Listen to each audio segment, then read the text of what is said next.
Hello everyone, and in this video, I'll be talking to you about why you need to stop offering customized products and services. Basically, this is startup lesson point 1.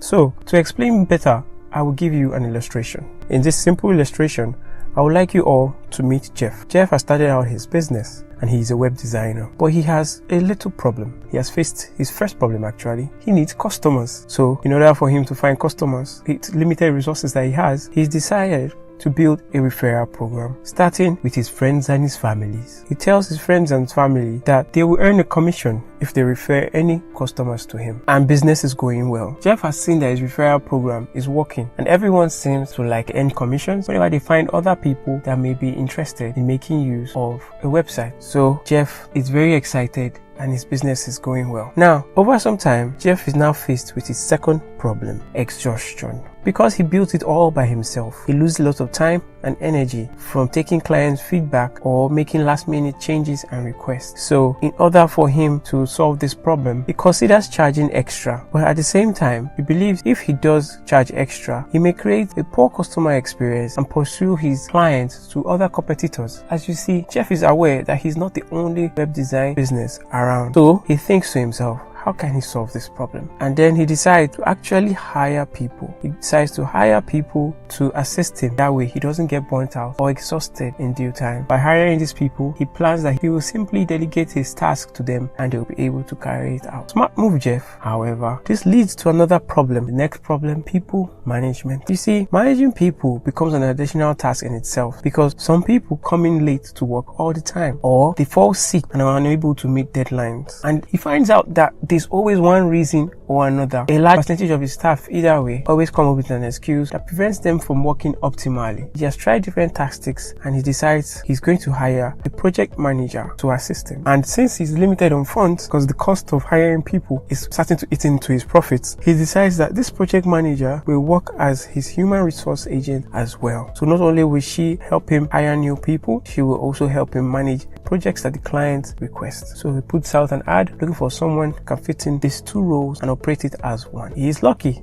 and he does find someone. However, Jeff has now noticed that he has more salaries. Hey, this is the next problem Jeff has faced. The increase in salaries started to eat into his profits, and the number of clients he has started to get every month has only increased slightly. However, he still has a backload of some of his old clients that he still has to manage and take orders from and assist to make changes and updates as they request. Of course, he then considers to solve this problem is to increase his price. But again, he's also worried that his customers might move on to another website development company. So Jeff now decides to solve this problem by replacing experienced staff with a lower, less type of experienced staff which are much more affordable. However, they might lack the knowledge. He believes by hiring an affordable staff, he'll be able to transfer his own knowledge to those new interns that he's planning to take, and at the same time will not need to pay them so much. However, he has realized that his customers have started to ask for more advanced updates, and these updates are actually relatively advanced in the sense that his new interns cannot carry out these updates or these changes and these upgrades that his customers are requesting. These updates and upgrades can only be carried out by experienced staff. So he now faces back to the original problem which he had, exhaustion. Because now Jeff has to train his new interns how to carry out these problems on his behalf and how to focus and get all these challenges done for his clients on his behalf. So Jeff has found himself once again in the building and managing of clients. So soon after,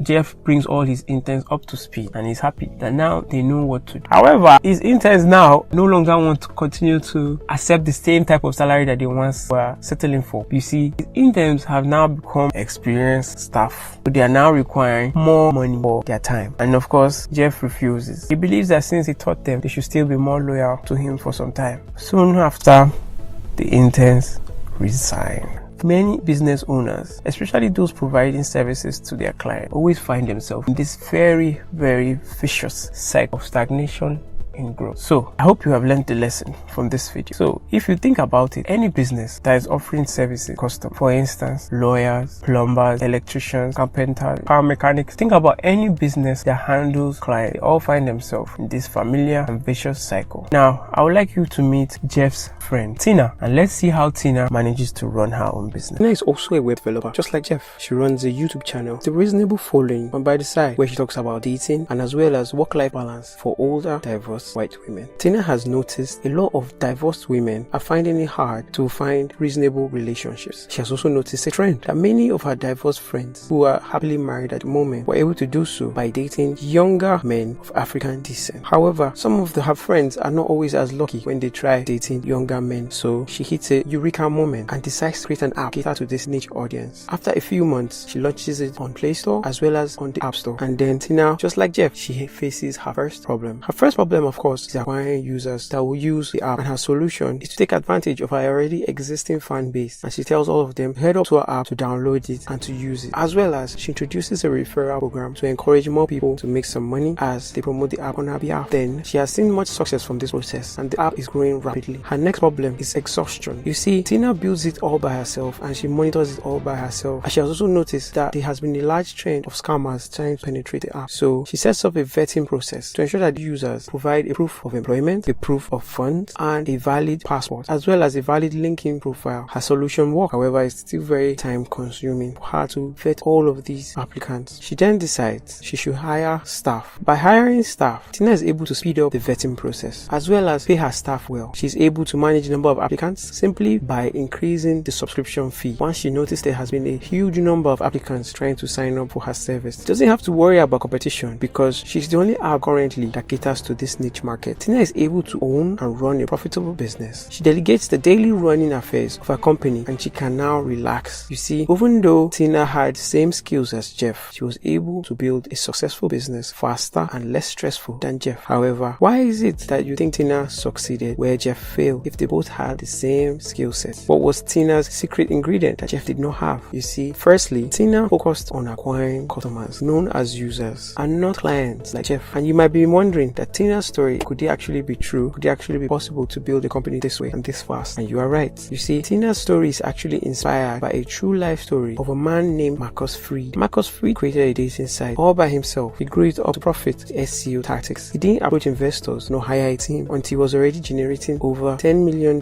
in revenue. And later, he went on to sell the site for $500 million in 2015. This was a site he just built in 2003. You see, it is possible, and many businesses, especially successful businesses, are actually built this way, with a small number of founders really focused on delivering a great product to the largest number of users as possible. Not just a great product, but a great uniform product. The strategy of focusing on customers known as users is the same approach taken by Google founders, Apple founders, ExxonMobil founders, Coca-Cola, and Amazon founders. A large number of successful business ideas are simply built by focusing on acquiring a large number of users. I hope you have found this video educative and insightful.